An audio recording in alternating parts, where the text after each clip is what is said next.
Olá, alunos do quinto período. Vamos dar continuidade aos nossos estudos dos distúrbios respiratórios e o tema da nossa videoaula é o derrame pleural. Agora que nós já conhecemos a anatomia, a fisiologia e a mecânica respiratória e algumas patologias relacionadas ao sistema ventilatório, podemos abordar a temática do derrame pleural. O derrame pleural nada mais é do que a coleção de líquido na cavidade pleural que ocorre em decorrência de um processo patológico secundário. Então, nós temos a cavidade pleural, onde o pulmão está inserido na caixa torácica e esse espaço entre o pulmão e a parede torácica é chamado de cavidade pleural. O pulmão encontra-se revestido por uma tônica serosa chamada pleura visceral e a parede torácica por outra túnica serosa chamada pleura parietal. Entre as duas pleuras há um espaço com pressão negativa, como já estudamos na mecânica ventilatória, e esse espaço contém uma pequena quantidade de líquido pleural, entre 5 a 15 ml. A presença desse líquido nesse espaço tem por finalidade lubrificar e impedir o atrito das duas túnicas serosas, a pleural e a parietal, durante os movimentos de inspiração e expiração, assim como proteger o tecido e o parênquima pulmonar de traumas externos ou agressões. No entanto, em processos patológicos, pode ocorrer um desequilíbrio fisiológico e nós termos o acúmulo de líquido nesta cavidade pleural. Este acúmulo de líquido ele pode se dar pelo acúmulo de líquido transparente, que nós chamaremos de transsudato ou exsudato. O transsudato consiste basicamente no filtrado de plasma que extravasa do leito vascular, mesmo tendo esse a sua membrana pleural íntegra. E mais à frente veremos os mecanismos fisiopatológicos que levam ao aumento dessa quantidade de líquido que acaba infiltrando a cavidade pleural. O exsudato ele é o extravasamento de líquido de origem inflamatória, infecciosa ou neoplásica, que surge em decorrência de um processo de agressão infecciosa, neoplásica ou inflamatória na cavidade pleural. E nós veremos as características desse exsudato. Podemos também ter o acúmulo de sangue dentro da cavidade pleural, podemos ter o acúmulo de líquido purulento na cavidade pleural, ou podemos ter o acúmulo de gás na cavidade pleural. E aí nós teremos uma exceção entre os derrames pleurais, onde nós teremos um derrame pleural específico provocado pelo gás, que é o pneumotórax, que veremos mais à frente.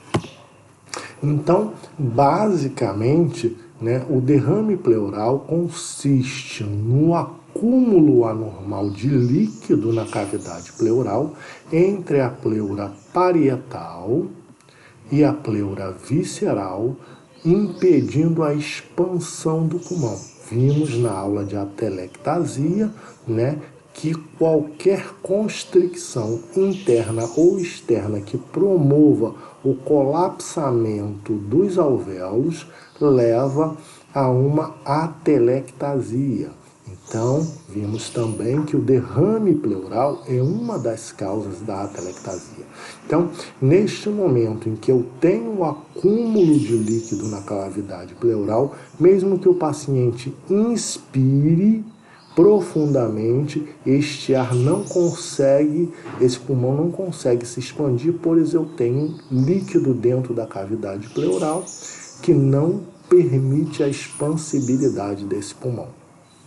Quais as implicações na mecânica ventilatória para o paciente com derrame pleural? Se pensarmos matematicamente num paciente que tenha um volume corrente, ou seja, que inspire 500 ml de ar a cada respiração, com uma frequência respiratória média de 15 incursões por minuto, eu tenho um volume minuto de 7,5 litros por minuto. Ou seja, esse paciente, para se manter estável hemodinamicamente e realizando todas as suas atividades diárias, ele precisa de 7,5 litros de oxigênio de ar com 21% de oxigênio para manter a oxigenação dos seus tecidos e do corpo. No entanto, se esse mesmo paciente sofre um derrame pleural em que eu tenho 1/4 desse pulmão comprimido, ou seja, a quarta parte desse pulmão não ventila devido à presença de acúmulo de líquido ou gás na cavidade pleural, este paciente perde 25% da sua área pulmonar de troca. Então, eu tenho uma diminuição no seu volume minuto de 25%. Então, esse paciente que durante 1 minuto respirava 7,5 litros de ar, passa a respirar 5,6 litros de ar por minuto. Uma queda substancial na oxigenação. E essa será uma das principais repercussões que nós vamos encontrar nos pacientes com derrame pleural. Por isso, trata-se de uma patologia secundária que acontece em decorrência de outros processos patológicos, mas com repercussões graves para os pacientes. O derrame pleural ele pode ser classificado quanto ao infiltrado, né? Dependendo do líquido que encontramos dentro da cavidade pleural, nós podemos classificar esse derrame pleural em hidrotórax, que será aquele derrame pleural em que teremos dentro da cavidade pleural um líquido cuja a sua consistência terá a sua maior parte de transsudato, ou seja, de líquido formado por água e sais minerais, e está relacionado a derrame pleural associado à insuficiência cardíaca, à insuficiência renal, à insuficiência hepática e ao mixedema, ou ao coma mixedematoso, provocado pela disfunção endócrina. Esses pacientes terão um aumento da pressão da água no sangue, que fará com que a água acabe infiltrando a cavidade pleural. O quilotórax é outro líquido que nós encontraremos dentro do da cavidade pleural, porém esse líquido será de origem traumática, inflamatória ou infecciosa, onde eu vou ter exudatos dentro da cavidade pleural. Um exudato é um líquido que se caracteriza por um processo inflamatório ou infeccioso em andamento. Se lembrarmos da fisiopatologia do processo inflamatório, nós vamos verificar que durante o processo inflamatório eu tenho a lesão da parede do vaso, destruição celular, no caso de qualquer tecido, e não só de vasos sanguíneos, mas em qualquer tecido. Eu tenho, com a destruição da célula, a liberação de citoquinas inflamatórias. Essas citoquinas inflamatórias vão desencadear uma série de eventos fisiológicos que culminarão com vasodilatação, aumento da diapedese, migração de células de defesa para o tecido afetado, e juntamente com isso o aumento de algumas substâncias no líquido que caracterizam essa inflamação. Então, o exudato ele será um líquido extravascular inflamatório com alta concentração de proteínas, tá? Por quê? Porque as imunoglobulinas, os anticorpos, as células de defesas, têm sua composição básica como proteínas. Então, eu vou ter muitas proteínas e muitos restos celulares nesse líquido e terei também nesse líquido de exudato uma grande quantidade de glicose, pois as células de defesa precisam de energia para combater a agressão.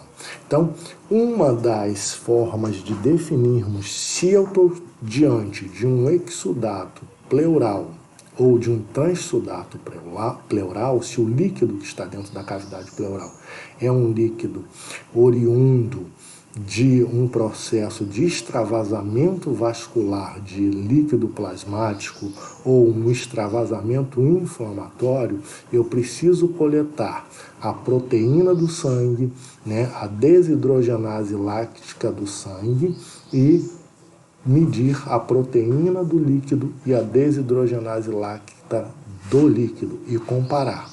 Se a razão entre a proteína plasmática, a proteína do líquor e a proteína do sangue for maior do que 0,5, eu estou diante de um exudato. Se a quantidade de desidrogenase lática do líquido pleural for maior do que 0,6 em comparação com o sangue, eu estou diante de um exudato. Um epiema é um líquido pleural oriundo de infecções, quando eu tenho acúmulo de líquido purulento na cavidade pleural.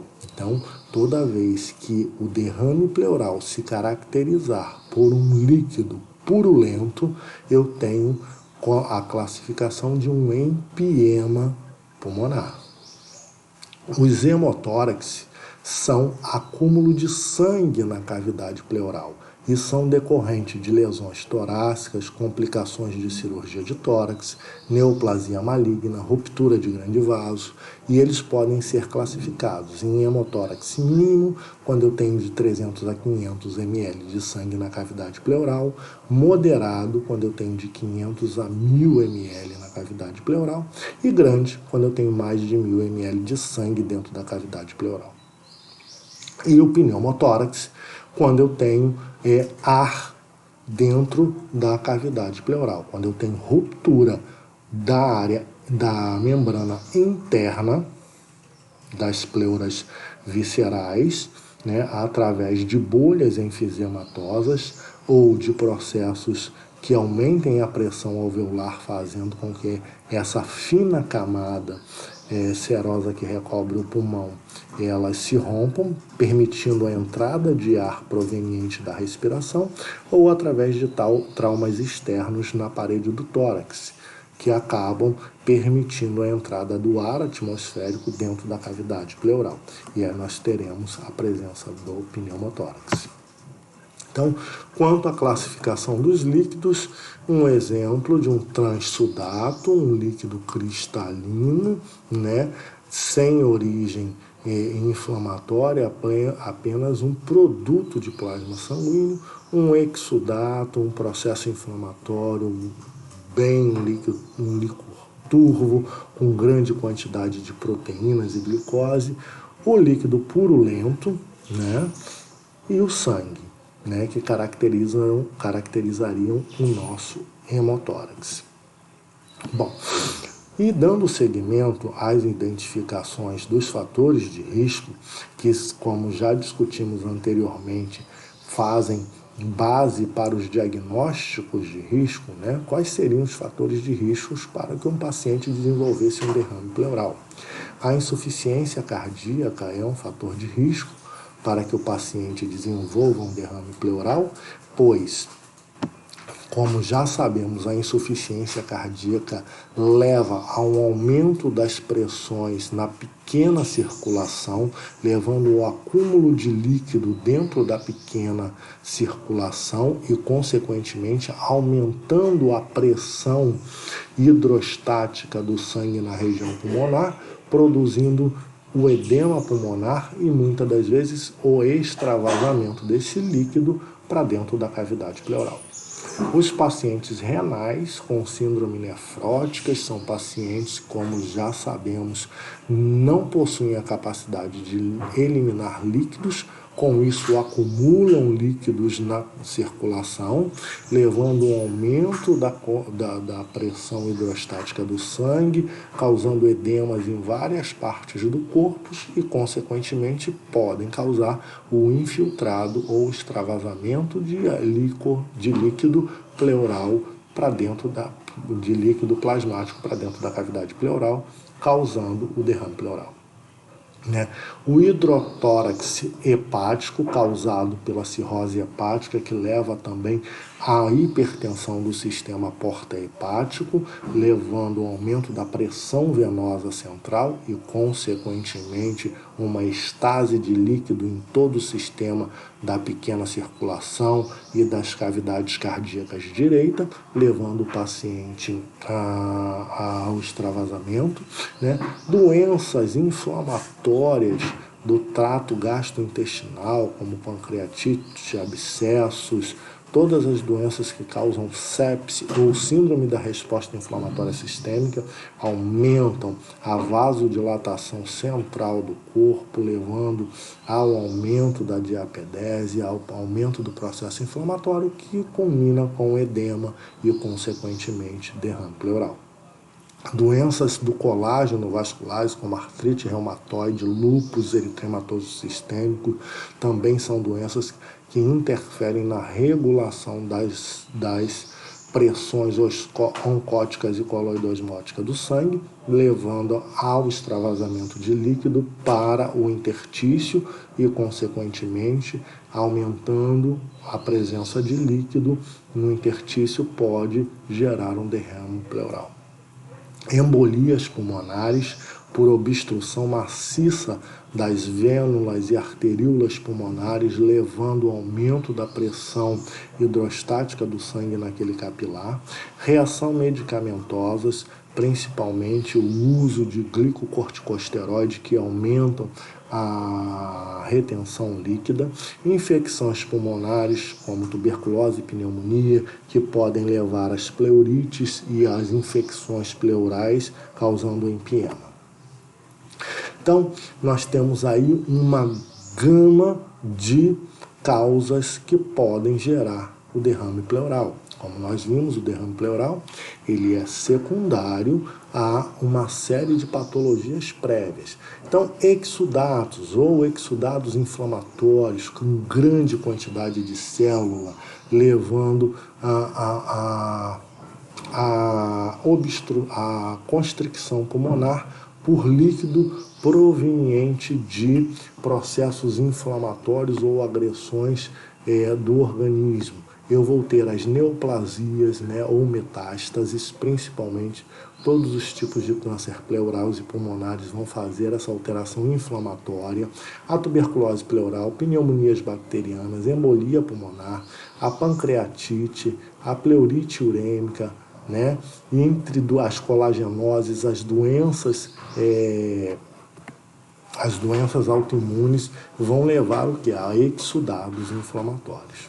Já também os transsudatos terão uma gama de doenças que levarão ao aumento da transsudação de plasma para dentro da cavidade pleural. O quilotórax vai estar relacionado muitas das vezes também com as obstruções de ductos torácicos e do sistema linfático, principalmente por tumores, E o derrame pleural hemorrágico pelos traumas, pelas neoplasias, embolias e grandes processos inflamatórios que acabam culminando com necrose e lesão do tecido e dos vasos, levando ao extravasamento de sangue para dentro da cavidade pleural.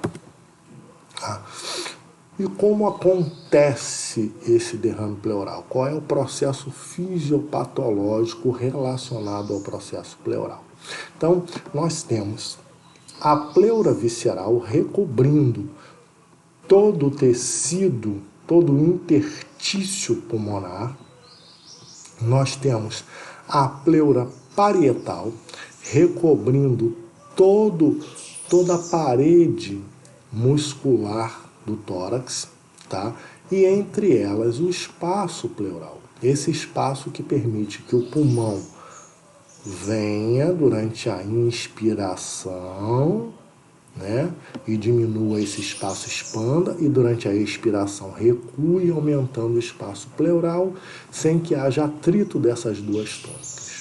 O que eu vou ter neste lado do interstício pulmonar? Eu vou ter os alvéolos pulmonares, né? A presença do ducto linfático pulmonar, né?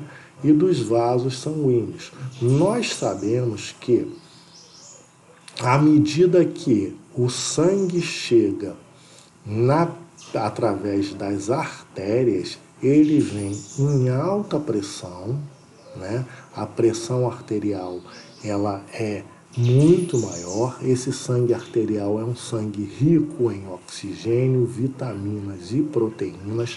Portanto, as proteínas elas mantêm a água dentro do leito vascular devido à pressão osmótica do sangue, né? E à medida que este sangue arterial nutre os tecidos, ele perde proteínas, ele perde nutrientes e sais minerais. Com isso, a pressão osmótica do sangue diminui.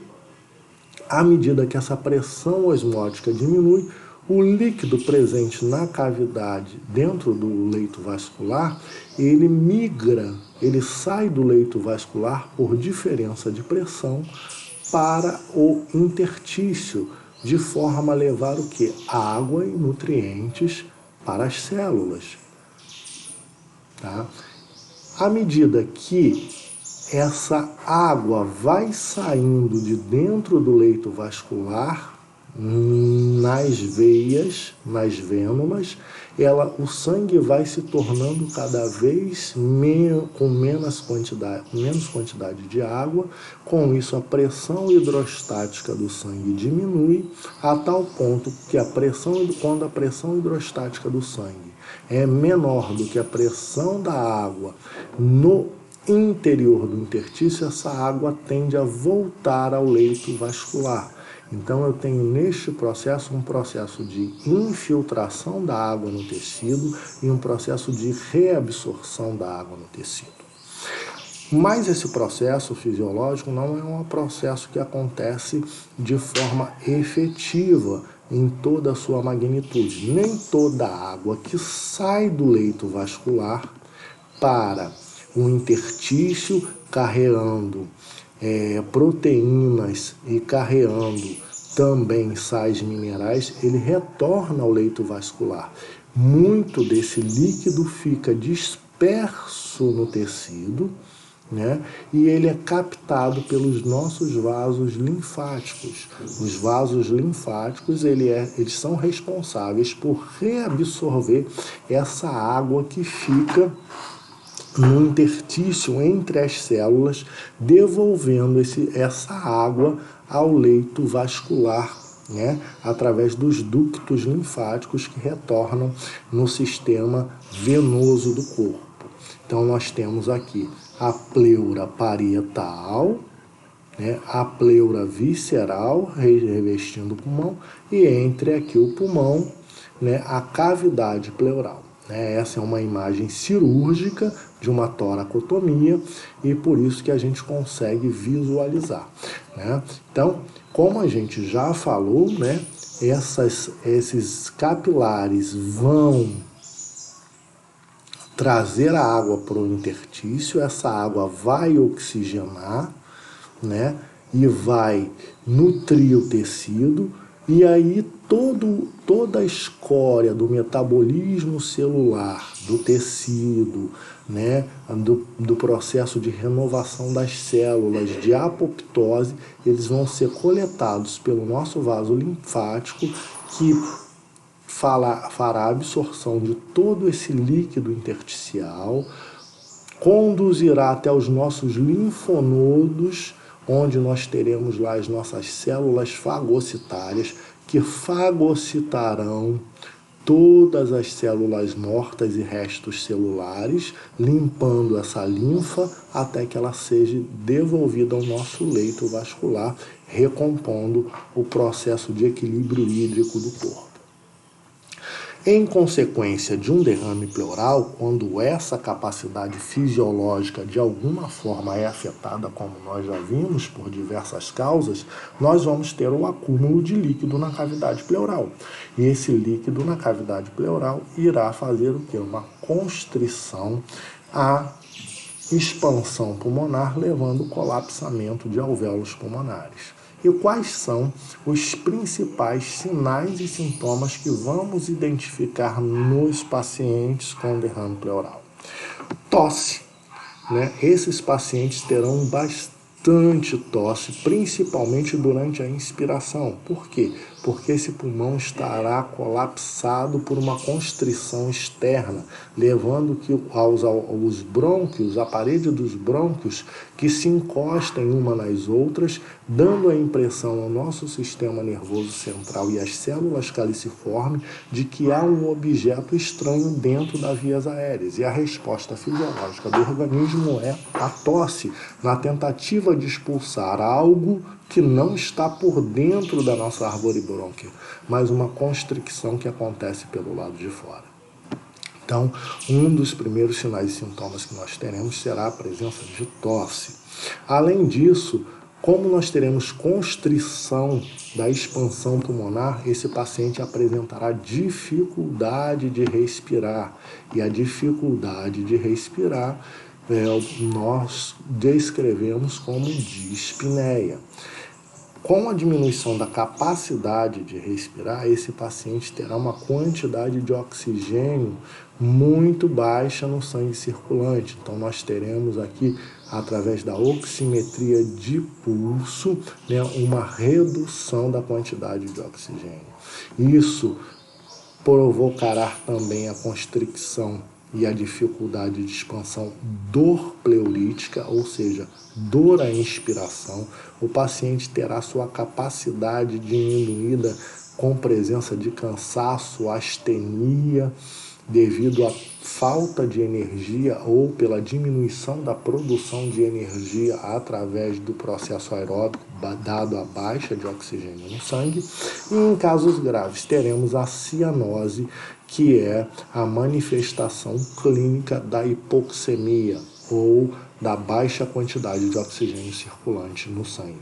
Então nós teremos o arroxeamento ou a presença de cianose das extremidades, que nós chamamos de cianose de extremidade, ou dos lábios, ponta de nariz e lóbulo da orelha, que nós chamamos de cianose central.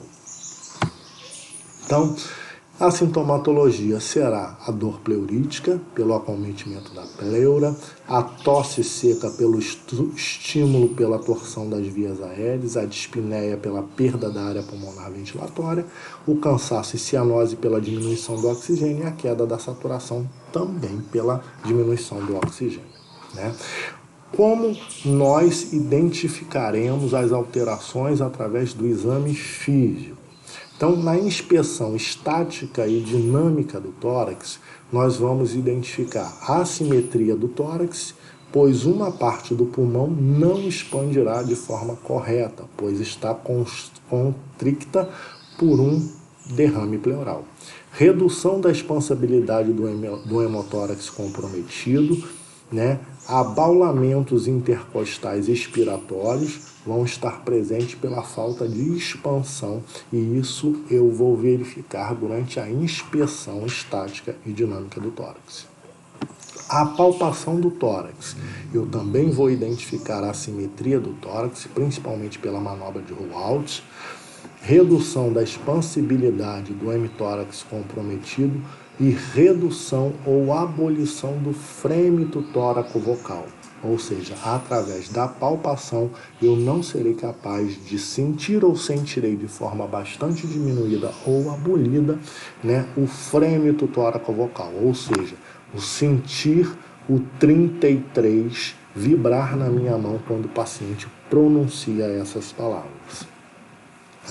A percussão do tórax. A percussão do tórax eu encontrarei na área de derrame pleural maciçez a percussão ou submaciçez, principalmente sobre a coluna vertebral adjacente ao derrame, né, que nós chamamos de sinal de Signori, que é um sinal bastante característico pela presença de líquido, né? Nós não teremos pulmão, então não teremos aquele som oco, né? Teremos apenas o sinal de maciçez. A ausculta, como o pulmão não expande, não há entrada de ar no alvéolo pulmonar, nós vamos ter a redução ou abolição do murmúrio vesicular, tá?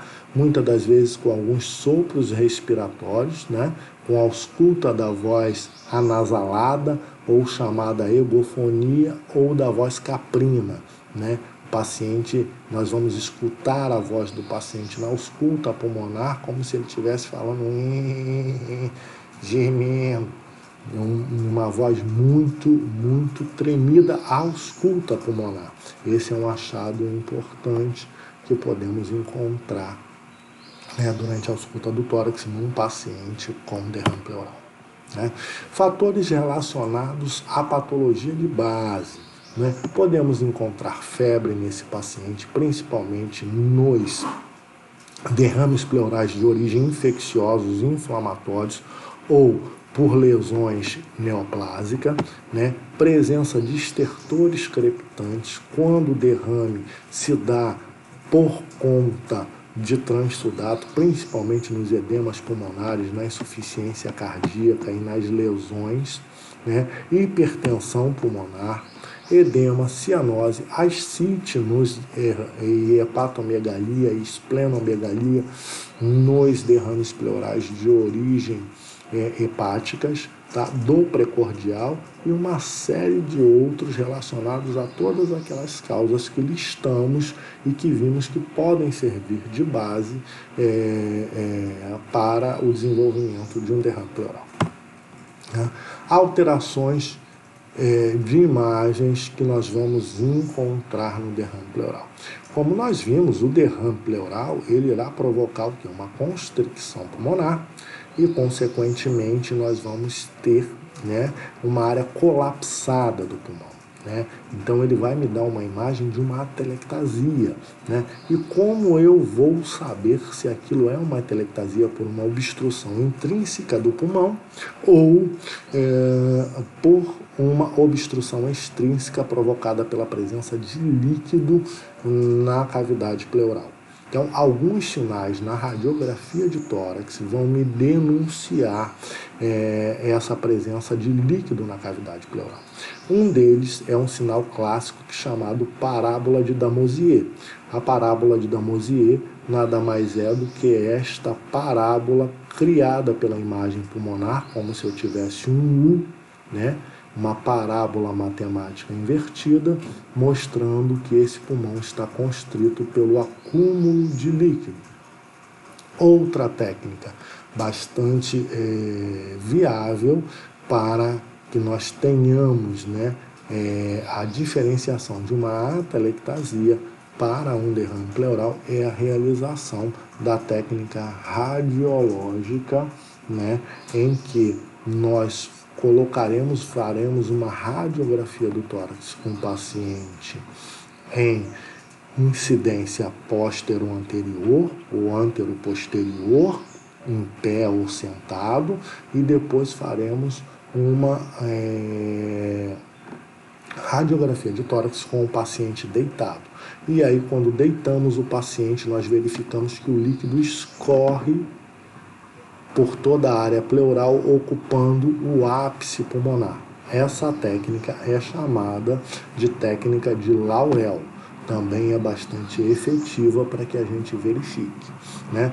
Na tomografia de tórax, nós verificaremos a presença de líquido, de densidade líquida dentro da cavidade pleural, rechação do pulmão, e através do ultrassom de tórax também é possível identificar, né, a quantidade e o líquido dentro da cavidade pleural, fazendo com isso a constricção do pulmão. Então, essas são alterações de imagem que vão estar presentes. E aqui a técnica de Laurel. Nós temos aqui uma imagem que parece, né, uma obstrução do lóbulo inferior esquerdo do pulmão, né? Eu vejo aqui a parábola de Damousier, que já me denuncia ser um derrame pleural, mas, no entanto, eu tenho dúvida se isso não é uma atelectasia, uma obstrução do bronco que não permite a passagem do ar. O paciente, então, é deitado, e quando ele é deitado, o que acontece com o líquido que está na cavidade pleural? Ele escorre para o ápice, por força da gravidade, e aí o que acontece? O pulmão, a base do pulmão esquerdo, que até então não estava recebendo oxigênio, deixa de ser rechaçada pelo líquido e o ar começa a penetrar dentro do pulmão. E aí eu vejo que não há uma obstrução interna, e sim a obstrução é externa na cavidade pleural e, portanto, um derrame pleural. Ok? Então, o líquido pleural, né? O exame do líquido pleural, ele será muitas das vezes diagnóstico para nos informar o tipo de derrame pleural a qual eu estou diante. E essa é uma informação importante, pois a partir desta informação será tratada uma série de processos e condutas para o tratamento do paciente. Então, esse líquido ele pode ser retirado através de punção, né, através da toracocentese, né, cujos vídeos vocês já assistiram, né, e essa toracocentese ela é utilizada, é um procedimento invasivo realizado para retirar a amostra de líquido pleural para exame ou para diminuir o volume do derrame pleural, permitindo, quando este é pequeno, a reexpansão pulmonar. Esse líquido pleural retirado ele será encaminhado para o laboratório, onde será feito o exame bioquímico desse líquido, onde será medido a quantidade de proteína de desidrogenase láctica, que é um marcador inflamatório, né? E essas dosagens vão permitir classificar os derrames em exsudatos ou intraexudatos, né? A glicose será uma medida informativa, mostrando também processos inflamatórios ou não, né? Teremos também os triglicerídeos, mostrando se é um líquido turvo, espesso, esbranquiçado. A presença de amilase, né, também vai nos dar a indicação de que há no líquido pleural a presença de processos inflamatórios relacionados ao pâncreas, e a adenosina deaminase, que é uma enzima produzida principalmente através de infecções relacionadas à tuberculose. Então, nós teremos, essas avaliações através do líquido pleural. Na citologia, nós vamos procurar as células presentes nesse líquido pleural. Então, teremos os neutrófilos, que são células de defesa, principalmente presente nos exudatos, nos processos inflamatórios, os linfócitos e a presença de células neoplásicas. Além disso, poderemos encontrar, através do exame bacteriológico do líquor, né, a presença de bactérias, fungos, que provocam infecções, nos dando, então, o diagnóstico de qual é o processo que está cometendo ou fazendo o desequilíbrio para que haja o acúmulo de líquido na cavidade pleural. E uma vez tratado a causa, a gente consegue reduzir o acúmulo de líquido naquela cavidade pleural, reduzindo o derrame pleural. Lembrando sempre que os derrames pleurais são o acúmulo de líquido secundário a processo patológico, né? Ou acúmulo de ar também secundário a processo patológico. O pneumotórax, né, que é o derrame provocado pelo acúmulo de ar dentro da cavidade pleural, dentro do espaço pleural, como nós já mencionamos, ele pode acontecer de duas formas. Pela abertura de uma bolha enfisematosa, né, pelo aumento da pressão do ar nos alvéolos pulmonares, principalmente nas doenças pulmonares obstrutivas crônicas, onde eu tenho, por um processo patológico crônico inflamatório, a redução da passagem do ar nos brônquios pulmonares, levando a um acúmulo de ar dentro dos alvéolos pulmonares, com destruição das túnicas alveolares, transformando as unidades alveolares em bolhas enfisematosas.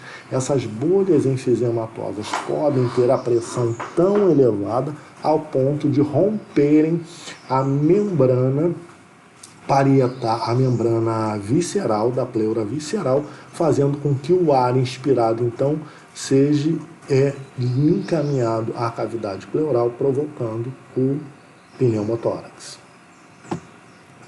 Então, essa bolha se romperá e o ar entrará dentro da cavidade pleural, desfazendo a pressão negativa que existia aqui dentro, e a cada vez que se inspira, o ar entra e comprime cada vez mais o pulmão, fazendo com que ele fique cada vez mais colapsado e, consequentemente, não há ventilação nem troca gasosa. Esse ar precisa ser retirado e restabelecido a pressão negativa pulmonar. Esse processo é feito através da drenagem de tórax, que a gente verá como tratamento para os derrames pleurais. Tá? Então aqui uma pleuroscopia, mostrando para vocês uma bolha enfisematosa, aqui claramente um pulmão de um paciente ex-tabagista, um pulmão completamente lesado, a formação dessa bolha enfisematosa na pleura parietal, visceral, e aqui a pleura parietal. O que acontece quando essa bolha se rompe? O ar de dentro dos pulmões cai na cavidade pleural, provocando o pneumotórax. Aqui uma outra bolha enfisematosa, formada a partir da hipertensão dentro da cavidade pleural. E o que nós vamos encontrar como alteração de imagem no raio-x? O raio-x de um paciente normal, o tecido pulmonar possui vasos sanguíneos e brônquios que aparecem como tramas na radiografia. Quando eu tenho a presença de ar na cavidade pleural, o que acontece é que o pulmão todo acaba sendo colapsado e espremido pelo ar. E aí eu tenho a pleura completamente tomada de ar atmosférico. Vejam que aqui desse lado eu tenho trama vascular, presença de tecido pulmonar em toda a área, e a pleura está revestindo esse tecido pulmonar, e aqui eu não tenho trama vascular. Eu tenho a presença de ar dentro da cavidade pleural. Aqui eu tenho um pulmão com trama vascular, e aqui eu tenho um pulmão sem trama vascular. Presença de ar dentro da cavidade pleural.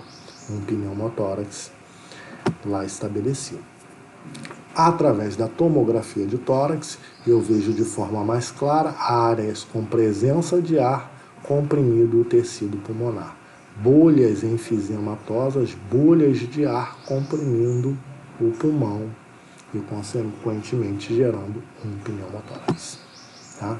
O tratamento. Como que a gente resolve a questão dos derrames pleurais? O tratamento se dá em drenar esse líquido ou ar através de drenos colocados cirurgicamente ou de punções, como nós vimos a toracocentese, que consiste na punção da cavidade pleural e drenagem desse líquido, que pode ser feito guiada por ultrassom, e aí então eu tiro uma quantidade desse líquido ou para diagnóstico ou para alívio da compressão pulmonar, ou através das drenagens pleurais, que consiste na introdução de um dreno dentro da cavidade pleural, entre a pleura parietal e visceral, com o objetivo de retirar o líquido ou gás do seu interior. Este procedimento é um procedimento cirúrgico e as drenagens torácicas será abordado com maior profundidade pelos professores da clínica cirúrgica, por tratar-se de um procedimento cirúrgico. Então, vocês terão essa aula através da clínica cirúrgica, né? Mas o vídeo, para que vocês não fiquem sem informação, vocês já assistiram previamente o vídeo, que consiste na introdução de um dreno torácico dentro da cavidade pleural, e através deste dreno vão ser drenados, né, líquidos ou ar da cavidade pleural a cada respiração, até que o pulmão expanda-se completamente e possa ser retirado dentro o dreno, retomando a mecânica ventilatória normal, né? Quais os diagnósticos de enfermagem que estarão mais presentes relacionados ao processo de derrame pleural? Como vimos, o processo de derrame pleural, ele irá profundamente afetar o quê?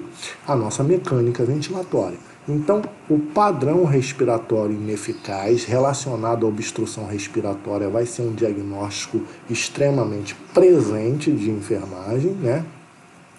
O risco de trauma ou sufocamento como diagnóstico de risco devido à constricção pulmonar vai estar presente também. A dor aguda, como nós vimos, a dor pleurítica é extremamente presente nos casos de derrame pleural, e as trocas gasosas prejudicadas, né, pela diminuição da área pulmonar destinada à troca gasosa devido à constrição pulmonar. E esses diagnósticos são os mais frequentes e não impedem que outros diagnósticos estejam presentes de acordo com cada doença de base que levou ao derrame pleural. Então, gente, esse foi o tema da nossa videoaula de hoje. Eu espero que vocês tenham consolidado um entendimento dos derrames pleurais, anotem suas dúvidas, e nas aulas síncronas nós estaremos realizando a nossa reflexão e esclarecendo as dúvidas que venham a surgir. Muito obrigado pela atenção e bons estudos.